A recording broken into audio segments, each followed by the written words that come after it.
వెళ్ళకపోయినామంటే ఖచ్చితంగా ఆ 6వ తేదీ సాయంత్రం వరకు అవసరమైతే 7వ తేదీ వరకు కూడా యంత్రాంగం మీ గ్రామంలో ఉంటుంది. మీరు దరఖాస్తులు ఇవ్వండి. ఆ దరఖాస్తులకు న్యాయం చేసే దిశగా కాంగ్రెస్ ప్రభుత్వం కృషి చేస్తుంది.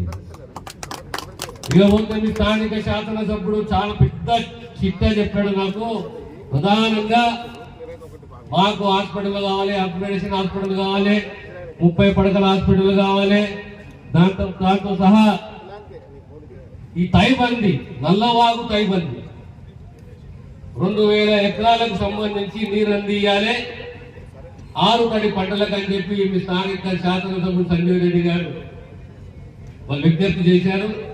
కలెక్టర్ గారు చెప్తున్నాం, ఇమీడియట్లీ దానిపైన చర్య తీసుకుని నీరు అందియండి రైతులకు. నారాయణఖేడ్, జోగిపేట, జైరాబాద్